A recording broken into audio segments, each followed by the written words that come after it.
Azal təyyarəsinin vurulması məsələsində Azərbaycanın mövqeyi qətidir. Bunu Azərbaycanın Xarici İşlər Naziri Ceyhun Bayramov Xocalı soyqırımının 34-cü il dönümü ilə bağlı Ana Haraya abidəsini ziyarət edərkən jurnalistlərə açıqlamasında dedi. Nazir qeyd etdi ki, 2025-ci ilin oktyabr ayında Azərbaycan və Rusiya prezidentləri arasında görüşdə Rusiya prezidenti tərəfindən səsləndirilmiş tədbirlər görülməlidir.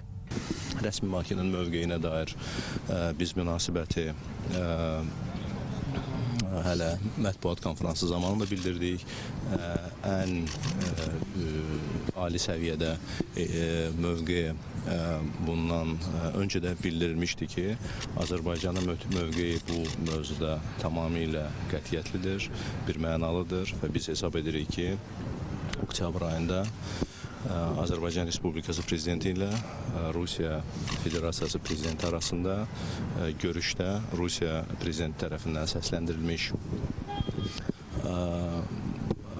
yanaşma, hansı ki bu təyyarənin vurulmasının Rusiya Müdafiə Nazirliyinin səhv ucbatından baş verib və buna dair bütün tədbirlərin görüləcəyini, buna hüquqi qiymət verilməsinin, kompensasiyaların ödənilməsini özündə ehtiva etməlidir və bizim gözləntimiz də məhz bundan ibarət. Bəli.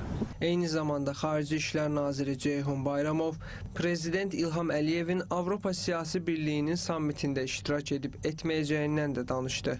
Avropa Siyasi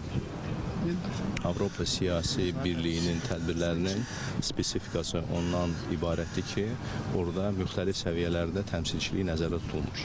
Həmin tədbirlərdə təmsilçilik yalnız dövlət başçısı səviyyəsində olur, yəni həmin o format belə təsis edilib.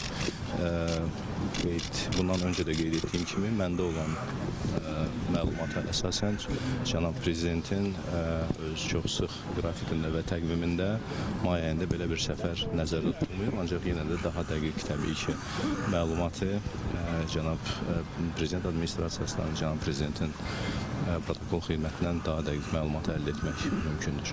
XİN rəhbəri həmçinin may ayında Bakıda keçiriləcək Ümumdünya Şəhərsalma Forumunda Ermənistanın iştirakı məsələsinə də aydınlıq gətirdi. Bu tədbir Azərbaycanın müvafiq qurumları ilə UN Habitat tərəfindən birlikdə keçirilən beynəlxalq tədbirdir. Tədbirin özünün formatı var və həmin format kontekstində hansı ölkələrin nəzərdə dəvət edilməsi nəzərdə tutulursa, bu ona uyğun həyata keçiriləcək. Eyni zamanda bu tədbir çərçivəsində ilk dəfə onun yeniliyi ondan ibarətdir ki, bunun o cümlədən liderlər formatı segmenti olacaq və liderlər segmentinə gəldikdə məndə olan məlumat ondan ibarətdir ki, burada yəni bütün dünya başçıları, dünya liderlərinin hamısına dəvət getmiş. Yəni bu istiqamətdə Azərbaycanla əməkdaşlığı olan, bu istiqamətdə hansı öz ölkələrində layihələr həyata keçirilən, dəstəyə ehtiyacı olan bir çox ölkələr dəvət olunur.